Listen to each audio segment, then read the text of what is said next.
สบายดีท่านผู้ชมที่เคารพเมื่อนี้สมแพงอยากล้มกับทานเกี่ยวกับการเจรจาการค้าระหว่างจีนอเมริกาที่หากสำเร็จลงพร้อมทั้งผลกระทบอย่างลึกซึ้งอยู่เบื้องหลังการแข่งขันครั้งนี้ 1. การเจรจาระหว่างจีนอเมริกาฝุ่นตกที่ถึกเวลาของเศรษฐกิจโลกวังกรณีบดลการเจรจาการค้าระหว่างจีนและอเมริกาที่จัดขึ้นอยู่นครเซอร์เนลประเทศสวิตในอัดหลงซึ่งได้รับความสนใจอย่างกว้างขวางจากทั่วโลกการเจรจาครั้งนี้ได้รับความคืบหน้าที่แท้จริงจีนและอเมริกาได้บรรลุความภาคภูมิที่เป็นเอกภาพกันอันสำคัญคือสองฝ่ายยินดียกเลิกภาษีนำเข้า91%ในทันทีร่วมกันและยุดการเก็บภาษีเท่าเทียมกันจำนวน24%นี่ถือเป็นการซักยาตีไข่ให้แก่เศรษฐกิจโลกที่กำลังปิ่งไข่นักธุรกิจส่งออกหมากทั่วเหลืองของอเมริกาสามารถเข้าสู่ตลาดของจีนคืนใหม่ได้อีกครั้งสินค้าอิเล็กทรอนิกส์ของจีนก็สามารถวางขายอยู่ข้างค่าในอเมริกาด้วยราคาถูกซึ่งลดลง15%หา20%สิ่งที่สำคัญกว่านั้นแมนสองฝ่ายได้สั่งกลไกปรึกษาหรือประจำในอนาคตจะแก้ไขความขัดแย้งกันในการสนทนาที่เสมอภาคกันหลีกเลี่ยงบ่ให้สงครามการฆ่าหุนแหงขึ้นตื่มอีกผลการเจรจาครั้งนี้บรรลุผลเกินคาดหมายท่านสกอตต์เปเซนต์รัฐมนตรีกระทรวงการเงินอเมริกาเว้ายังกงไปกงมาว่านโยบายเก็บภาษีสูงที่ปฏิบัติก่อนนี้เบียบคือดังการเกิดห้ามการค้าสองประเทศล้วนแต่บ่สามารถแบกหาบค่าตอบแทนของการตัดสายผัวพันด้านการค้าทั้งหมดปัจจุบันภาษีได้ลดลงอย่างหลวงหลาย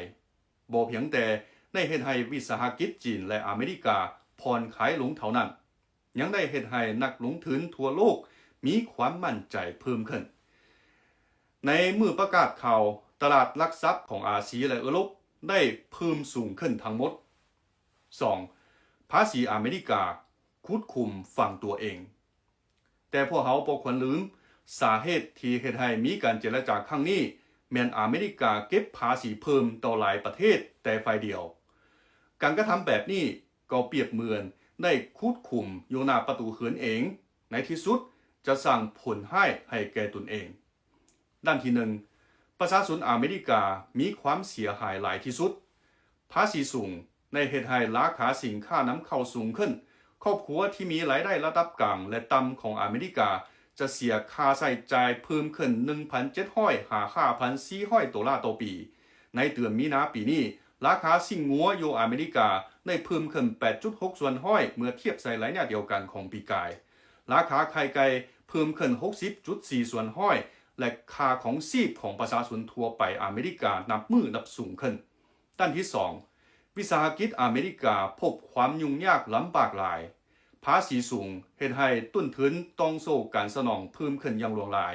วิสาหกิจขนาดกลางและน้อยหลายแห่งถูกบังคับจำเป็นต้องลดจำนวนพนักงานลง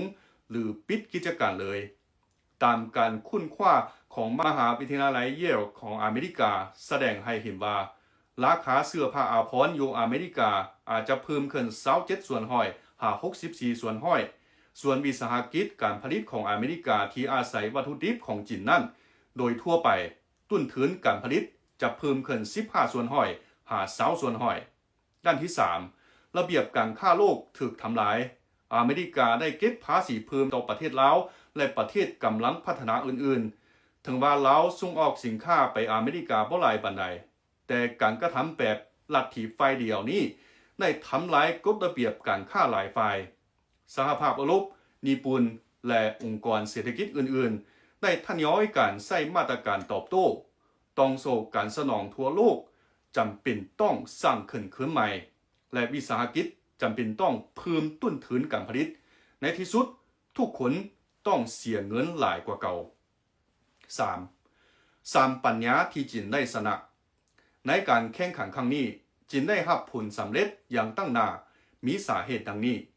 อันที่1แม่งความมั่นคงด้านยุทธศาสตร์โดยเผชิญหน้ากับความกดดันสุดขีดจากอเมริกา จีนได้รักษาท่าทีปอหาเรื่องและปอย่านเรื่องอย่างเสมอต้นเสมอปลายแลกเปลี่ยนความเห็นด้วยความใจเย็นในการเจรจาและบอยอมอย่างเด็ดขาดในปัญหาที่เกี่ยวพันถึงผลประโยชน์แก่งกลางผู้ตั้งหน้าการเจรจาฝ่ายอเมริกากล่าวหลังการเจรจาว่าฝ่ายจีนมีท่าทีที่เข้มแข็งหลายลักมั่นที่ติดเดียวเหนียวแน่นแบบนี้ในสร้างพื้นฐานอันมั่นแกนให้แก่การญาติเอามากผลที่มีความยุติธรรมอันที่สองแม่งการขับคืนด้วยการบริโภคภายในเศรษฐกิจจีนได้หันเปลี่ยนจากการอาศัยการค้าขาออกไปสู่การถือการบริโภคภายในเป็นต้นต่อปี 2024 การขยายตัวทั้งเศรษฐกิจจีนมี 80 ส่วนห้อยมาจากการบริโภคภายในผ่านการนำใช้มาตรการลดภาษีและปัดช่วยเหลือสุกนิ้วการซื้อจีนได้สุกนิ้วตลาดภายในถึงว่าสภาพแวดล้อมภายนอกมีความปั่นป่วนแต่พื้นฐานด้านเศรษฐกิจจีนยังมั่นคงอยู่อันที่3แม่งการเปิดกว้างการหัวมือจีนได้ตั้งหน้าสุกนิ้วเข้าลีลืมหนึ่งแล้วหนึ่งเส้นทางหัวมือกับลาวสร้างเส้นทางรถไฟลาวจีนและพัฒนาการหัวมือด้านกสิกรรมที่ทันสมัยในไตรมาสทำยิตปี 2025 การส่งออกไปประเทศหนึ่งแล้วหนึ่งเส้นทางของจีนเพิ่มขึ้น 12.7 ส่วนห้อยนโยบายตลาดหลายเข้าแบบนี้ได้ลดพรการอาศัยต่อตลาดเดียวอย่างหลวงหลายในยุคเศรษฐกิจโลกาภิวัตน์การเป็นปรปักษ์กันมีแต่จะสร้างความเสียหายให้แก่ทั้งสองฝ่ายเท่านั้นการร่วมมือด้วยความจริงใจจึงสามารถสร้างอนาคตที่ต่างฝ่ายต่างมีผลประโยชน์ได้หวังว่าประเทศต่างๆจะเรียนรู้จากเหตุการณ์ครั้งนี้ร่วมกันปกป้องรักษาระเบียบการค้าสากลที่มีความยุติธรรมและความมั่นคงขอบใจท่านผู้ชมที่ให้เกียรติติดตามสบายดี